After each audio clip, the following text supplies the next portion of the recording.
Hello mga sangkay, mga kalingap! Welcome back to my channel. Kumusta? Kumusta kayong lahat? So for today's video, gagawa ko ng reaction patungkol dito sa sa pagbibintang kay Kuya Miel. Si Kuya Miel daw ay nagnakaw ng pera. Ito'y paratang, no? And narinig natin doon sa live ni Mang Iking. May katotohanan ba ito? Pero bago tayo dumako dito sa ating pag-uusapan, shoutout muna kay Kuya Val Cated na kay Kalinga Prab. Kay Tita Mina Harmillion, Tita Kong Vayots, Kamanay Tere ng San Diego, California. Kay Tita Sal ng Illinois. Kay Tita Pia Payne ng Australia. At sa inyong lahat na patuloy na sumusuporta at nagmamahal kay Sangkay, mega love shoutout. Ayan. Dako tayo dito sa ating pag-uusapan, no?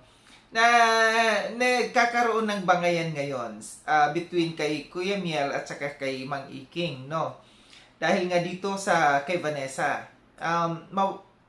Sa totoo lang, dapat hindi na pinag-uusapan yung mga ganito. Dapat hindi na ginagawa ng issue pa yung taong pumanaw na por respeto na lang, no? Sa taong pumanaw at sa pamilya, no, ng taong pumanaw na ito. Pero ginawa ko ito para maliwanagan ang lahat. Balansehin natin itong sitwasyon na ito. So, meron akong audio clips iparirinig sa inyo. Ito yung bintang, no, ni Mang Iking sa kay Kuya Miel. And mamaya-maya, meron din akong ipaparinig sa inyo yung sagot naman ni Kuya Miel and merong resibo dito sa Kuya Miel doon sa bintang sa kanya. So, pakinggan natin itong audio clips na ito, mga sangkay, mga kalingap. Then after natin na mapakinggan, magbibigay ako ng opinion or kuro-kuro patungkol dito. Tara, mga sangkay, mga kalinga, pakinggan natin. Luklab, sino yung Agnas? Si Kuya Mil ba yun? Opo. Bakit nagkaway kayo? Kasi siya ay nagnakaw po sa pera na para kay Vanessa. Naghihingalo si Vanessa sa ospital. Ha? May sponsor nagbigay sa kanya ng 15,000. 10,000 lang ang binigay niya. Kinupit ang 5,000. Ngayon na-booking siya, galit na galit.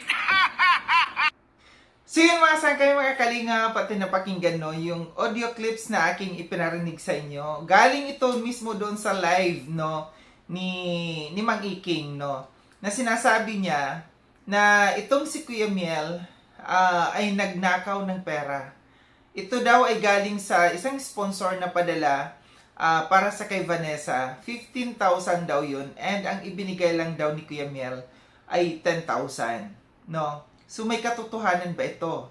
Totoo ba na si Kuya Miel ay magnanakaw ng pera? Kupitero. Ang ano kasi dito parang ang sama ng term na magnanakaw, di ba?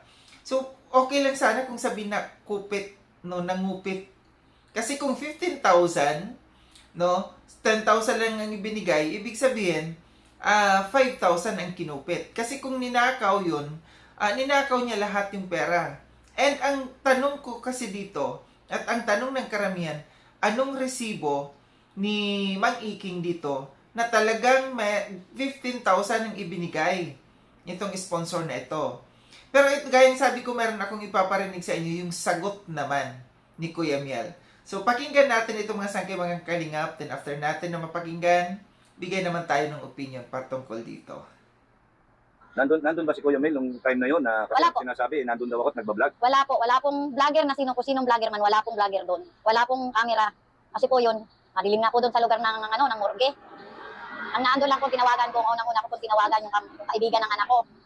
Ang sumunod po sila kagawad kasi po hindi ko alam. Sabi ko, saan ko dadalahin yung bangkay ng anak ko kasi kung ako lang. Tumawag po ako ng barangay council, dalawa po yung council. Pumunta doon, yun ang tumulong po sa akin. Tapos po, bakit makapanood ko? Bakit ganun? Napatay na nga yung anak ko. Bakit daw pinapablog ko pa? Hindi po ako ganung nanay. Doon na po ako sa ganung sitwasyon. Gagawin ko pa yun sa anak ko. Sana naman po. Parang ako nyo naman po. Huwag nyo naman pong gawa ng issue. Patay na po yung anak ko. Ginagawa nyo pa? Makipag-usap po kayo ng maayos sa akin. Pumunta po kayo sa bahay.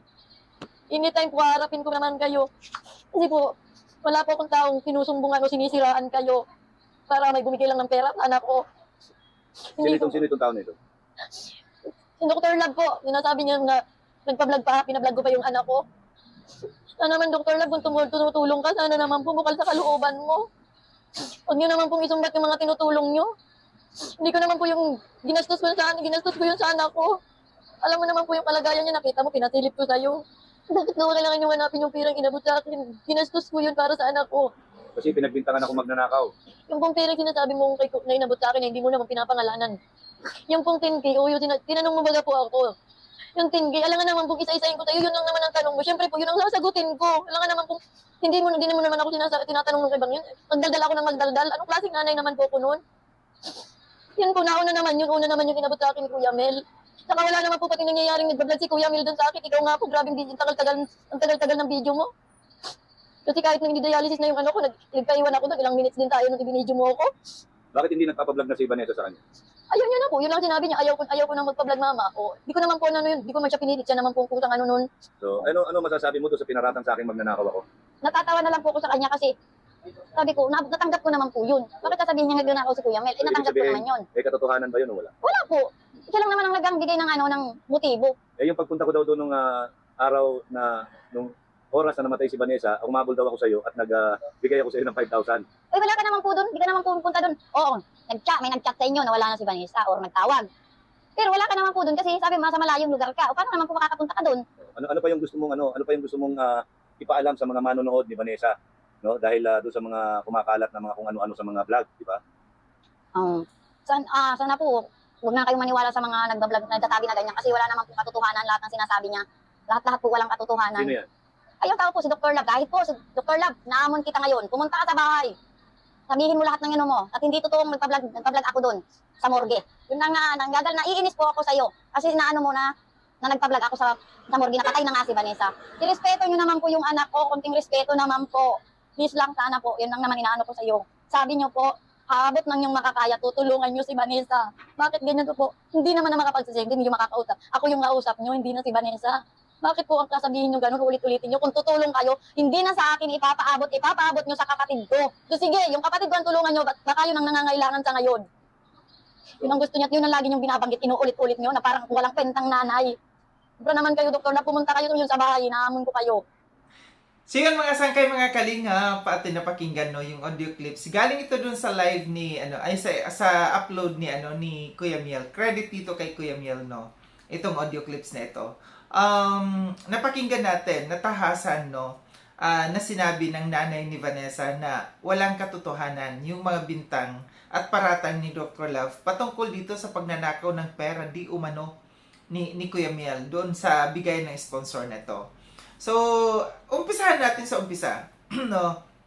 Gaya ng sabi ko kanina, may pagbibintang dito si Mang Iking sa kay Kuya Miel. Sabi niya, si Kuya Miel daw ay magnanakaw ng pera para kay Vanessa na worth 15,000 daw yun na bigay ng sponsor, no? Ang ibinigay ni Kuya Miel ay 5,000 lamang. So, ay 10,000, 5,000 kay Kuya Mel. Kaya ng sabi ko kanina, sana mabigyan ng, kung tayo ay magpaparatang sa isang tao, no, siguraduhin natin na tayo may resibo. At siguraduhin natin na may katotohanan yung mga sinasabi. Kasi kagaya nito, si Kuya Mel ay merong resibo.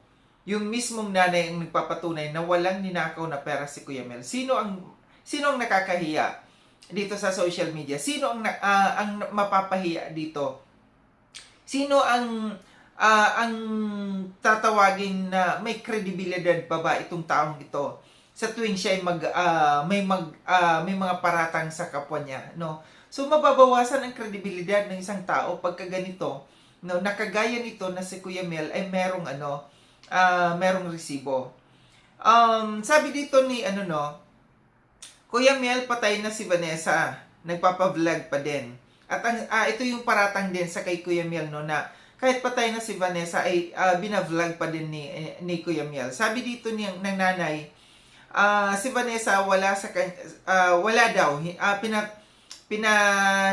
sinabi ng nanay dito no na hindi totoo na si Kuya Miel ay nagva-vlog doon sa kay Vanessa. So yung mga lumabas na mga issue no, nagawa-gawang issue, dito mismo, yung nanay mismo ni Vanessa, yung nagpapatotoo, no? Na walang katotohanan lahat ng mga sinasabi dito ni Mang Iking. Pakiusap ng nanay, patay na ang anak niya, ginagawan pa ng issue. ni Mang Iking. Totoo, ako naawa ako doon sa nanay, no, na ito yung panahon na nagdadalamhati yung yung pamilya, yung isang nanay, no. Mabigat sa isang nanay, sa pamilya, no, na mawalan ng mahal sa buhay. Tapos nawalan na nga sila, tapos meron pang mga issues na lumalabas patungkol doon. So sana man lang respeto na lang. Respeto doon sa pumanaw, respeto dito sa pamilya, na sana patahimikin natin, no? Patahimikin natin sila kung ano man yung mga issues, no? Hayaan na lang yan. Isang tabi na yan. Kung ano man yung inyong mga nalalaman, kung ano man yung inyong naririnig na mayroong issue, sana wag nang isa publiko pa, no? Tahimik na lang para respeto doon. Kasi para ano nagagawan nyo ng issue? Kayo kikita, no? Kikita kayo kasi gagawan nyo ng issue. Paano naman yung damdamin ng pamilya na naiwan dito, no? Yun yung isa-alang-alang natin. Nilinaw ng nanay ang tungkol sa paratang kay Kuya Mel. Yung mga paratang sa kay Kuya Mel, ito nga yung sinasabi ko, no, na nilinaw na walang katotohanan yung sinasabing si Kuya Mel ay nagnakaw ng pera, hindi binigay yung pera, no. Malinaw doon sa video na sinasabi ng nanay na walang katotohanan yung mga sinasabi dito ni Dr. Love. Lahat daw ng mga sinasabi ni Mang Iking walang katotohanan. And pakiusap ng nanay, irespeto ang anak. So, kung mapapanood ninyo yung buong interview na ito ni Kuya Mel doon sa nanay ni Vanessa, no, na nakikita natin yung sama ng loob. Yung sama ng loob ng nanay niya patungkol dito sa kay Mang Iking, no, na bakit kailangan gumawa ng mga issue, gumawa ng mga kwento na walang katotohanan. And dito, mas paniniwalaan natin si Kuya Miel, dito sa bangayan between Kuya Miel and then kay Mang Iking, no, mas maniniwala tayo ngayon dito sa kay Kuya Miel, no, dahil mismo yung nanay ang nagpapatunay na walang katotohanan lahat ng mga paratang ni Mang Iking dito. So ito lang aking reaction patungkol dito, no, na sana lang respeto natin. Dito lang sa akin, respeto na lang sana, no, na wag nang gawan ng issue yung taong pumanaw na. Hayaan natin manahimik siya, hayaan natin na yung pamilya sa ngayon ay magdalamhati, no, na sana kung kayo'y nakikiramay, no, kung kayo'y totoong nakikiramay, patahimikin ninyo, no, yung pamilya. Kasi kung kayo yung lumagay sa sitwasyon na ito, mararamdaman ninyo kung ano yung nararamdaman ng nanay ngayon ni Vanessa. Muli, maraming salamat mga sangkay sa panonood. Sa mga hindi pa nakapag-subscribe kay Sangkay Lone, subscribe nyo na po ako. Click yung notification bell para updated kayo sa lahat ng mga videos na aking gagawin. Like and share itong video na itong mga sangkay. Kita-kits tayo ulit sa susunod na video na aking gagawin. Ingat kayo sa ang dako ng mundo mang kinaroroon. Paalam ng mga sangkay, mga kalinga, paalam.